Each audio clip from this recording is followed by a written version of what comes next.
Sentada en silencio dentro de la sala del Tribunal del Condado de Clark, la joven mantenía el rostro inmóvil, casi inexpresivo. Parecía convencida de que su versión de los hechos bastaría para persuadir a todos los presentes. A pesar de enfrentar una grave acusación relacionada con la pérdida de vida de otra persona, ella seguía creyendo que todo se trataba de un simple malentendido. En su mente, el jurado terminaría viendo lo ocurrido como un accidente trágico, no como el resultado de una acción deliberada.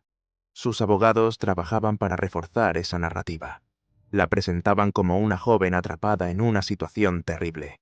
Alguien que simplemente había cometido un error durante una noche de fiesta con amigos. Según la defensa, todo había comenzado como una reunión entre conocidos. Una velada de fotografías improvisadas después de beber alcohol durante varias horas. El arma, insistían, se disparó de forma inesperada. Ella nunca quiso que aquello ocurriera. Mientras el equipo legal construía esa versión, los fiscales preparaban algo muy distinto. La acusación ya había comenzado a recopilar pruebas que contarían una historia completamente diferente. Mensajes privados, publicaciones en redes sociales, fotografías y conversaciones digitales empezaban a revelar una imagen inquietante que contrastaba con la supuesta inocencia que la joven intentaba proyectar.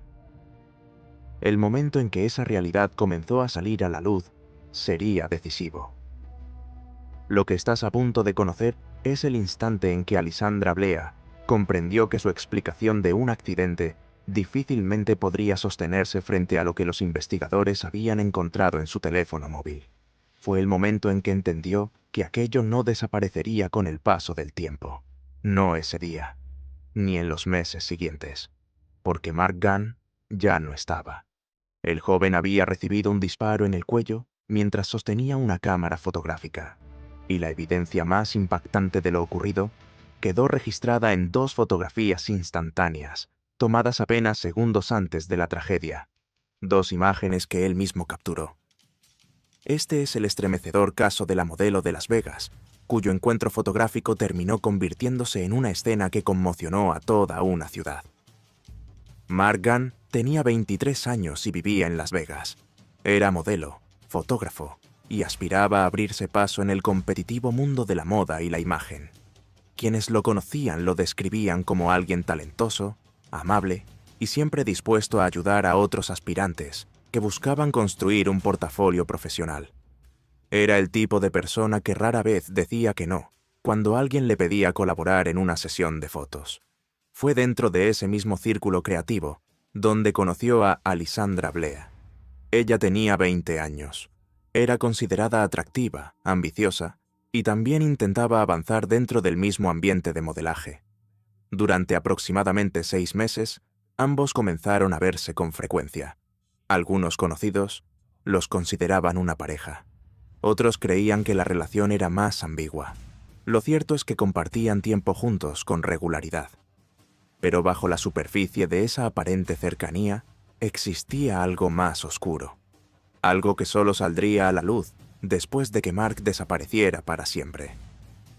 La noche del 23 de agosto comenzó como tantas otras. Mark, Alessandra y dos amigos se reunieron en una vivienda ubicada en el centro de Las Vegas. El ambiente era relajado. Conversaciones, música y bebidas marcaron las primeras horas de la madrugada. Los otros dos presentes eran Maverick Crafts y su novio, Gavin Fitzpatrick. Fitzpatrick trabajaba en una tienda especializada en armas de fuego. Debido a su experiencia, conocía bien los riesgos asociados con mezclar alcohol y armamento. Por eso, cuando Mark llegó con su pistola esa noche, Fitzpatrick tomó una precaución inmediata. Descargó completamente el arma, retiró el cargador, verificó la recámara y dejó el mecanismo abierto para asegurarse de que no hubiera munición dentro. Aquella decisión parecía suficiente para evitar cualquier problema. Sin embargo, ese detalle sería fundamental más adelante. Los cuatro amigos continuaron bebiendo y conversando. Las horas pasaron lentamente. Cerca de la madrugada, Fitzpatrick comenzó a sentirse cansado y decidió entrar a la casa para dormir en el sofá. Los otros tres permanecieron afuera. Fue entonces cuando la situación empezó a cambiar. Más tarde, Maverick Crafts relataría ante el jurado un diálogo ocurrido poco antes del incidente. Según su testimonio, ella y Alessandra comenzaron a hablar sobre Mark y la relación que mantenían. Durante la conversación, Maverick comentó algo que generó una reacción inesperada. Le dijo que Mark hablaba con frecuencia sobre ella, que mencionaba cuánto la apreciaba y lo importante que era para él. La relación que tenían. La reacción de Alessandra fue sorprendente. Según la declaración posterior de Maverick, la joven mostró disgusto ante la idea de que Mark la considerara su pareja. La expresión que utilizó fue clara.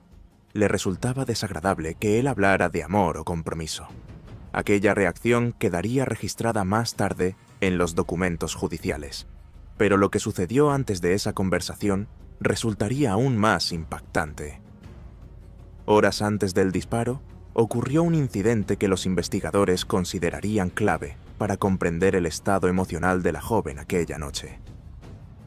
Mientras Mark dormía, Alessandra tomó una botella vacía de vodka. Se acercó al lugar donde él descansaba y lo golpeó con fuerza en las costillas. El joven despertó sobresaltado, confundido y molesto. Le preguntó inmediatamente por qué había hecho algo así. Según el testimonio posterior de Maverick, la reacción de Alessandra fue reír. No mostró arrepentimiento ni preocupación. La discusión escaló rápidamente hasta que Maverick tuvo que intervenir físicamente para separarlos. Más adelante, ella declararía que ese momento le pareció extremadamente importante. En su opinión, reflejaba el estado mental que la joven podía tener esa noche. Cerca de las 4:30 de la madrugada, la situación tomó otro giro inesperado. Alessandra y Maverick decidieron que querían tomar algunas fotografías para redes sociales. Buscaban imágenes llamativas, provocadoras, el tipo de contenido que suele atraer atención en Internet. Le pidieron a Mark que tomara las fotos. Él aceptó, como tantas otras veces. En algún momento entre la conversación y la sesión improvisada, la pistola volvió a estar en manos de Mark. No está completamente claro cuándo volvió a cargarse el arma. Fitzpatrick había retirado la munición antes de dormir, pero alguien debió volver a colocar el cargador y preparar el mecanismo. Lo que ocurrió después quedó capturado en 2 fotografías instantáneas. Eran imágenes tipo Polaroid, aquellas que se revelan en segundos y crean una copia física imposible de borrar. La primera fotografía mostraba a Alessandra recostada hacia atrás, apoyada contra Maverick. Maverick sostenía un cuchillo. Alessandra, por su parte, sujetaba la pistola negra de Mark. El cañón estaba dirigido hacia su propia boca. Su dedo descansaba sobre el gatillo. La segunda fotografía mostraba una pose similar, pero esta vez el arma estaba inclinada hacia abajo. Mark estaba frente a ellas, sosteniendo la cámara y capturando la escena. Probablemente pensaba que estaba creando una imagen artística o provocadora. No sabía que estaba registrando los últimos segundos de su vida. Según el testimonio posterior de Maverick, ella observaba a Mark mientras tomaba las fotografías. Vio el destello del flash. Luego vio cómo la imagen comenzaba a salir de la cámara. En ese momento, Alessandra se movió ligeramente a su lado. Y entonces ocurrió.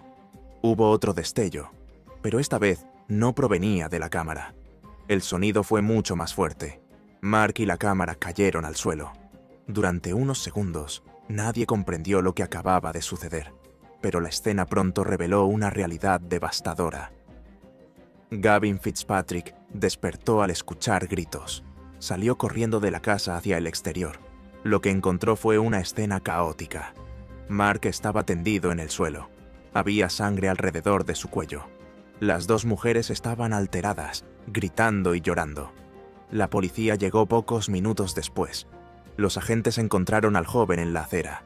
Intentaron prestarle ayuda mientras llegaban los equipos de emergencia, pero la lesión era demasiado grave. El impacto había causado daños devastadores. Los servicios médicos confirmaron que ya no había nada que pudiera hacerse. Los investigadores entrevistaron a los 3 testigos presentes. Todos admitieron que habían estado bebiendo desde la medianoche. El disparo ocurrió alrededor de las 5 de la madrugada. Alessandra afirmó que todo había sido un accidente. Dijo que pensaba que el arma estaba vacía. Aseguró que nunca había recibido formación sobre seguridad con armas de fuego. Insistió una y otra vez en que jamás quiso causar daño a Mark. Sin embargo, mientras ella repetía esa explicación, los detectives comenzaron a revisar su actividad digital, y lo que encontraron cambiaría por completo el rumbo de la investigación. Mientras la investigación avanzaba, los fiscales comenzaron a construir un caso sólido que revelaba un patrón preocupante y sistemático en el comportamiento de Alessandra Blair. Lo que hasta entonces se había presentado como un accidente comenzó a parecer, a ojos de la ley, mucho más que un simple descuido. El primer gran golpe a la narrativa de la defensa llegó con la revisión de los dispositivos electrónicos de la joven. Los investigadores obtuvieron órdenes judiciales para acceder a sus cuentas de redes sociales y mensajes privados. Allí encontraron una obsesión evidente con armas de fuego, fotografiándose de manera provocativa con pistolas, revólveres y rifles. No se trataba de una fascinación superficial. Las publicaciones demostraban un interés profundo y repetitivo por la violencia. Algunos mensajes eran particularmente inquietantes. En varias conversaciones, Alessandra comentaba de manera explícita su deseo de disparar a personas reales y evadir las consecuencias. Frases como «quisiera dispararle a alguien y salir impune» dejaron claro que su fascinación por las armas no era meramente recreativa, ni relacionada con la fotografía o la moda. Los investigadores destacaron que este tipo de mensajes no reflejaban fantasías pasajeras, mostraban una planificación potencialmente peligrosa. Además, las imágenes recopiladas incluían escenarios variados. Alessandra apuntando armas contra su propia cabeza, contra juguetes o botellas, e incluso en poses simulando escenas violentas. En una de ellas, acompañada de un breve comentario, escribió: «Me gustan las armas». Esa frase, sencilla pero directa, empezaba a consolidar la narrativa de intencionalidad. Mientras la evidencia digital comenzaba a contar una historia inquietante, los investigadores también tenían en sus manos los documentos físicos más impactantes. Las dos fotografías tipo Polaroid tomadas por Mark segundos antes de recibir el disparo fatal. En ellas, Alessandra sostiene el arma con el dedo sobre el gatillo, mientras la otra persona está cerca, inmóvil, como parte de la composición que se quería capturar para redes sociales. La segunda fotografía mostraba un cambio mínimo de ángulo, pero suficiente para mostrar que la situación había escalado peligrosamente. Estas imágenes se convirtieron en prueba central ante el gran jurado. No podían ser alteradas, eliminadas ni manipuladas digitalmente, y mostraban con claridad el riesgo que se estaba tomando. Maverick, testigo presencial y amiga de Alessandra, fue fundamental para reconstruir la noche. Relató ante el gran jurado cada detalle, desde la discusión previa sobre Mark y la aparente aversión de Alessandra hacia su afecto, hasta el golpe con la botella mientras él dormía. Este episodio, según Maverick, fue clave para comprender la actitud de la joven. Maverick también señaló un detalle que la defensa había pasado por alto. Aunque todos habían bebido durante la noche, Alessandra mostraba un control y conciencia sobre sus acciones en el momento del disparo. Su comportamiento no era el de alguien intoxicado que pierde el control, sino de alguien que actuaba con plena consciencia de sus actos. En el curso de las entrevistas, Alessandra mencionó un detalle perturbador. Su abuelo, Joseph Blah, había sido condenado por delitos sexuales y estaba vinculado con múltiples desapariciones en Nuevo México. Parte de sus declaraciones se corroboraron con antecedentes judiciales. Joseph Blah era conocido por haber cometido agresiones graves contra mujeres, muchas de ellas trabajadoras sexuales. Se le vinculó con varios casos sin resolver, lo que reforzaba la idea de un patrón familiar de violencia. Si bien no existía un vínculo directo entre las acciones de su abuelo y el caso de Mark Gunn, los fiscales utilizaron esta información para contextualizar los mensajes de Alessandra sobre la violencia hacia personas vulnerables. Específicamente, había escrito sobre atacar a trabajadores en situación de riesgo o personas sin hogar, lugares donde la policía podría tardar en notar los delitos. Durante las audiencias preliminares, el abogado defensor, Robert O'Brien, insistió en que Alessandra no había planeado nada.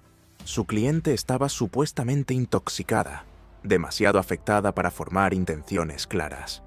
Alegó además que era improbable que atacara a Mark, a alguien cercano, y que todo había sido un accidente lamentable. pero la evidencia desmontó cada argumento. Las redes sociales y los mensajes mostraban deseos previos de violencia. Las Polaroid demostraban que el arma estaba en posición de disparo y el testimonio de Maverick indicaba que Alessandra estaba sobria y consciente en el momento de los hechos. Todo señalaba deliberación. Los expertos consultados por la Fiscalía destacaron que la combinación de fascinación con armas, hostilidad hacia la víctima y planificación previa constituía un patrón claro de riesgo. No se trataba de un accidente. La joven había anticipado las acciones de manera que la defensa no podía explicar con la excusa de la intoxicación. Incluso los sueños que Alessandra compartió con amigos revelaban premoniciones de violencia y consecuencias. En uno de ellos, relató haber disparado a alguien y terminar en prisión. Esto indicaba un reconocimiento de que sus acciones podían tener resultados graves, un detalle que reforzaba la acusación de intencionalidad. El gran jurado revisó cada pieza de evidencia: fotos, mensajes, testigos, antecedentes familiares y testimonios sobre el estado de conciencia de Alessandra. La acusación argumentó que los hechos mostraban planificación, deseo de dañar y una acción ejecutada con pleno conocimiento. Finalmente, el jurado votó a favor de la acusación. Alessandra Blea fue formalmente imputada por el cargo de homicidio abierto con un arma letal. En la audiencia del 21 de octubre, la jueza Susan Balcom decidió que Alessandra no recibiría fianza y permanecería en el centro de detención del condado de Clark mientras esperaba el juicio. La defensa insistió en que las circunstancias no respaldaban una acusación de primer grado, pero la Fiscalía presentó evidencia contundente sobre la planificación, los mensajes y la conducta observada la madrugada de los hechos. La juez ratificó la decisión. La gravedad de los elementos presentados y la evidencia de intención impedían conceder libertad mientras el caso seguía en curso. El juicio se programó para diciembre de 2025. La defensa ha presentado varias mociones para revisar el proceso del gran jurado y buscar la desestimación del caso, aunque hasta ahora estas solicitudes permanecen pendientes. La Fiscalía se mantiene firme, utilizando tanto la evidencia física como la digital para demostrar la secuencia de hechos y la intención de la acusada. El caso de Alessandra Blea y Mark Gunn sacudió a la comunidad de Las Vegas, especialmente en los círculos de modelaje y fotografía. La atención mediática no solo se centró en la tragedia, sino también en los riesgos de mezclar armas de fuego con alcohol y la importancia de la educación sobre seguridad. Para muchos, las fotografías Polaroid se convirtieron en un recordatorio tangible de cómo un instante puede cambiar la vida de varias personas para siempre. Este caso no solo pone en evidencia la aparente contradicción entre lo que se dice y lo que se hace, sino que también subraya la relevancia de la investigación digital, la vigilancia de patrones de comportamiento y la importancia de testigos presenciales en reconstruir los hechos. La historia de Mark Gunn y Alessandra Blea permanecerá en la memoria de quienes siguen los sucesos de alto impacto. Dos fotografías, un arma y decisiones que, combinadas, alteraron irreversiblemente la vida de todos los involucrados. ¿Quieres mantenerte informado sobre casos de impacto, investigaciones policiales y sucesos reales? Dale like, suscríbete y deja tu comentario. Tu participación ayuda a que más personas conozcan estas historias y comprendan los riesgos y consecuencias de decisiones que parecen triviales, pero pueden ser devastadoras.